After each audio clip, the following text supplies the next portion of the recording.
sucesso não é aquilo que você colhe, é aquilo que você planta. Nascer em uma condição desfavorável pode ser culpa ou circunstância de quem veio antes de você. Morrer nessa condição foi escolha sua. O cara deu sorte. Sorte foi o nome que o preguiçoso inventou para tentar diminuir o mérito de quem foi lá e fez acontecer.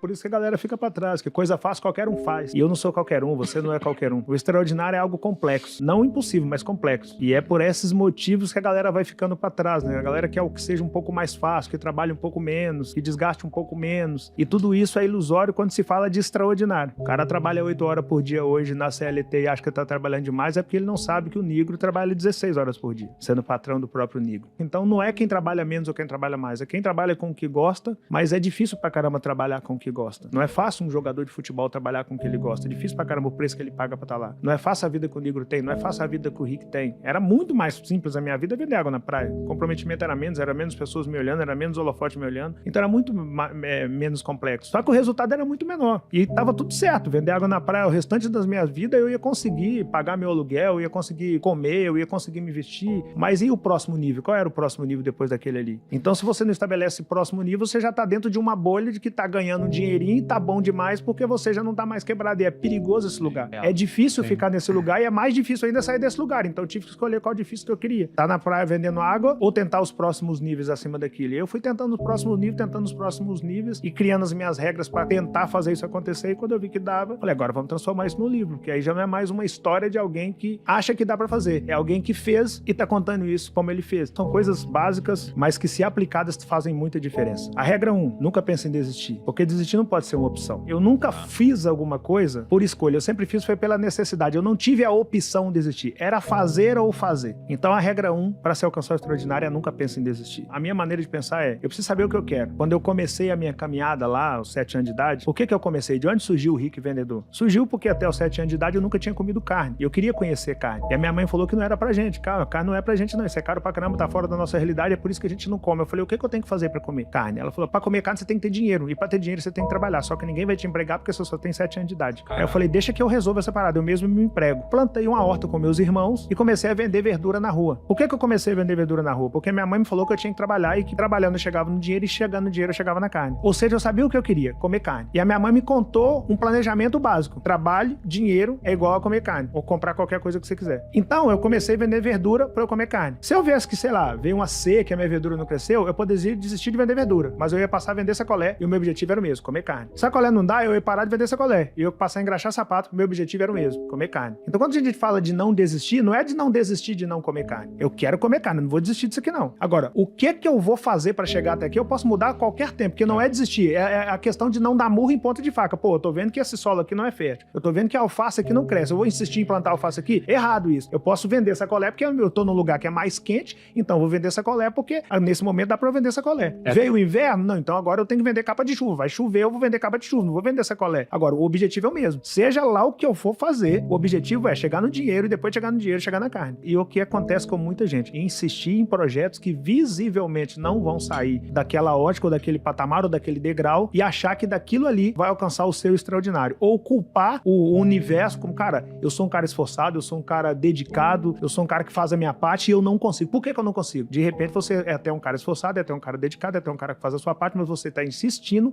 em uma ideia que não vai te levar ao extraordinário por esse viés. Mas de repente você pode buscar novas maneiras de se fazer a mesma coisa para que essas novas maneiras de se fazer a mesma coisa possa possibilitar a sua condução para o seu extraordinário. A primeira mudança é a mentalidade, porque no cenário que eu fui criado, a mentalidade que se ensinou foi, ó, isso não é pra gente. Esquece carne, não é pra você. Esquece conga, não é pra você. Eu caçava quichute. Quichute é cruel pra caramba. E a conga era o primeiro passo depois do quichute. O all-star era o segundo passo depois do quichute. Esquece, não é pra você. Esquece morar bem, não é pra você. Esquece esse negócio de faculdade, não é pra você. E a primeira coisa que eu tive que mudar foi, vai ser pra mim o que eu determinar que é pra mim, desde que eu de fato determine e execute. Isso criança. Era mais fácil eu esquecer comer carne do que eu insistir em comer carne. Eu falei, não, eu vou comer carne. A galera tentava te desmotivar na época, quando você queria acreditar nisso?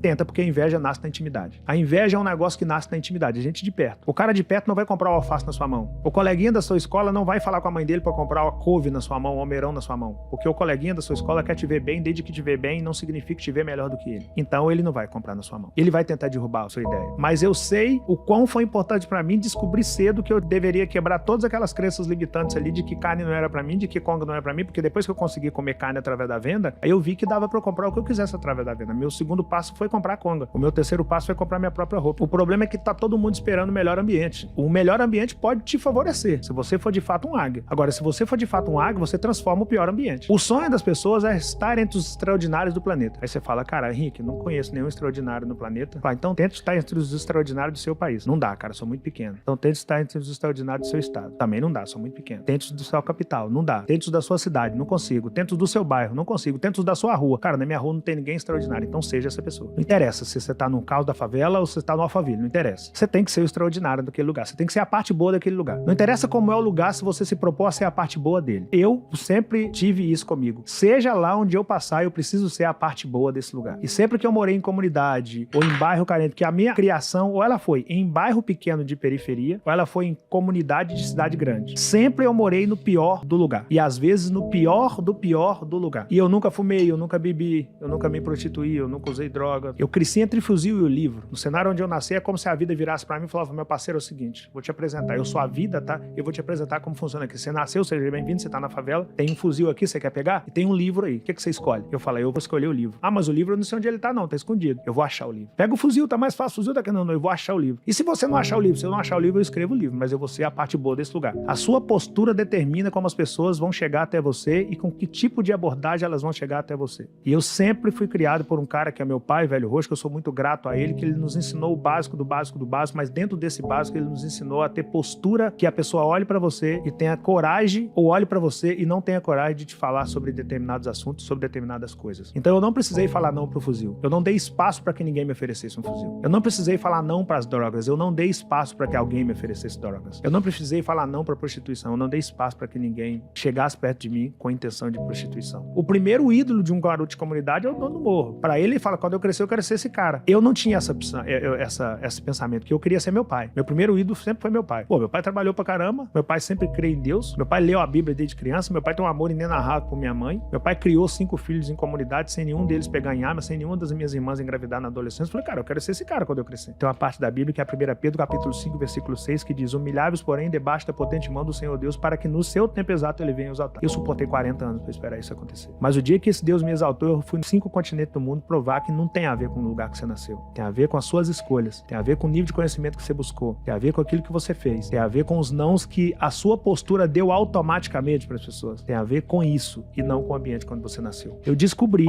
a grosso modo, que nascer em uma condição desfavorável pode ser culpa ou circunstância de quem veio antes de você. Morrer nessa condição foi escolha sua. Isso eu concordo com você. Não é fácil, porque falar isso assim, falar isso sem explicação pode ser meio que clichê, mas eu posso te afirmar que tem muito mais Rick Chester dentro de uma comunidade do que pessoas com fuzil na mão. O problema é que essas pessoas não se enxergam quanto o Rick Chester, porque hoje elas estão em um celular que tem, cada vez que você rola a barrinha do celular, tem bilhões de novas coisas acontecendo. É um ambiente de consumo em cima deles o tempo todo e eles não buscam conhecimento pro básico do básico do básico do básico. E aí começam a entrar dentro de determinadas bolhas que ancoram essa galera na mediocridade. Mas tem potência absurda dentro de comunidade que você não tem noção, você não tem ideia do quão grande é um moleque de comunidade que poderia pegar no fuzil, fazer um curso de barbeiro e abrir uma barbearia. É gigantesco o gesto daquele cara. Só que aquele cara abre uma barbearia e ele se contenta em abrir a barbearia. Ele quer ter o melhor carro. Assim que ele abre a barbearia, ele já quer comprar o melhor carro ao invés de fazer um curso sobre educação financeira. Aí ele não começa a buscar conhecimento. Ele entra pra uma bolha do cara que até conseguiu abrir uma barbearia, mas ele não consegue avançar porque ele não fez um curso. Aí ele entra pra dentro das bolhazinhas e vai ficando. E aí é muita gente que tá dentro de bolha ficando, que tem potencial absurdo, que poderia ser um cara que facilmente tinha potencial pra sentar nessa mesa aqui. Tem 2 cenários que são caóticos pra qualquer pessoa que tenha a ousadia de pensar em mudar de realidade. O primeiro deles é o dinheiro chegar antes da educação financeira. E o segundo deles é a oportunidade chegar antes do preparo. Quando o Flávio chegou, eu estava preparado. Nos 2 aspectos. Eu estava preparado com mentalidade para lidar com muito dinheiro, caso eu chegasse a muito dinheiro, e eu estava preparado para o que viria depois do vídeo d'água. Eu era o cara que estava com a chuteira amarrada. Eu costumo brincar com isso. Quando um técnico, a Copa começou agora, aí o Brasil tá lá jogando e de repente o Neymar machuca, o Tite aponta pro banco e fala, vem você, Pedro. Ele fala, peraí que eu só vou amarrar a chuteira. Ele fala, não, então vem você, Rafa. afim, você tá com a chuteira amarrada. Eu era o cara que tava com a chuteira amarrada. Você não pode estar com a chuteira desamarrada. Você tem que estar pronto, você tem que acreditar que em algum momento você vai ser chamado pro campo e não vai dar tempo de você nem amarrar a chuteira. E a galera não faz isso. Eles não se preparam pro extraordinário. A galera até fala em extraordinário, mas não se prepara pra isso. O cara ganha, ele começa a vender água na praia com o Rick na segunda-feira, no primeiro final de semana do verão. Final dessa primeira semana, ele chega num montante de dinheiro considerável, ele fala, cara, quer saber? Vou trocar meu celular. Ao invés dele trocar a caixa de isopor, ao invés dele comprar uma água de uma qualidade melhor, ao invés dele investir na roupa que ele vende na praia, ele troca de celular. Na segunda-feira ele fala, hoje é minha folga. Fazer um churrasco lá em casa, quem vai? Eu falava, eu não vou não, eu vou estar na praia amanhã. Pô, mas você não tem folga não? Eu falo, não, amanhã a concorrência é menor, vocês vão folgar e eu vou estar aqui vendendo, verão. Então a minha mentalidade era outra. E os caras queimavam o dinheiro que eles ganhavam no final de semana, na segunda-feira, na terça-feira eles tinham que recomeçar novamente, sem dinheiro e com menos tempo. Eu guardava o dinheiro do final de semana, na segunda-feira eu trabalhava e na terça-feira eu tinha mais dinheiro daqueles caras, o mesmo tempo que eles tinham a partir da terça-feira, e já estava dando sinais claros de que eu conseguia lidar com o dinheiro. Ser fiel no pouco é um negócio muito complexo. E eu conseguia fazer isso no pouco. Com o tempo eu passei a ser referência para aqueles caras, e essa referência hoje é essa que o Rick mostra pro mundo. Mas eu estava preparado com mentalidade financeira para cuidar de pouco dinheiro e emocionalmente preparado e com o nível de conhecimento necessário para ocupar o lugar que eu ocupo hoje. Então o conselho que eu dou pra galera é procure ser ator principal da sua própria caminhada, porque o pior cenário que pode acontecer pra você é você buscar a solução em outro lugar que não seja em si próprio. Se prepare, porque tá cheio de possibilidades aí acontecendo o tempo todo, mas se você não estiver preparado, elas vão passar por você o tempo todo e você nem vai notar que elas passaram. Não é para amador, o extraordinário não é para amador. Essa vida que a gente fala na rede social, ela não é simples, mas ela não precisa ser simples, ela só precisa ser possível. E eu sempre acreditei nisso, eu sempre acreditei que a galera pensa, o cara deu sorte, é 1 em 1 milhão que consegue. Pô, se for 1 em 1 milhão, esse 1 tem que ser eu, o comprometimento tem que ser esse. O cara deu sorte, sorte foi o nome que o preguiçoso inventou para tentar diminuir o mérito de quem foi lá e fez acontecer. No Brasil você enfrenta 40 anos de anonimato,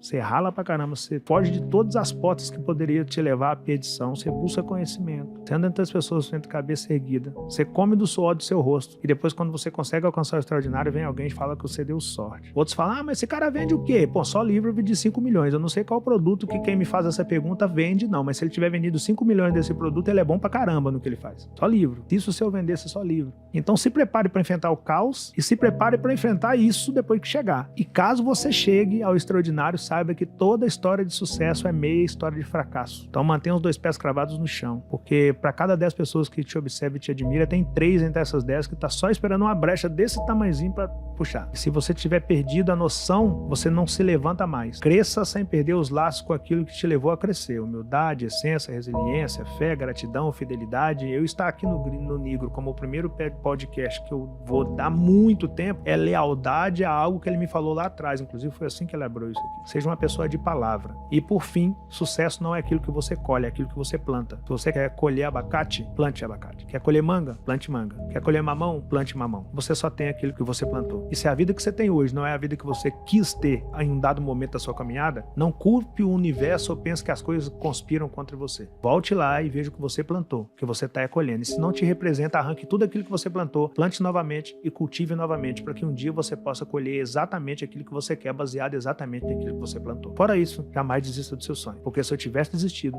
eu não estaria aqui.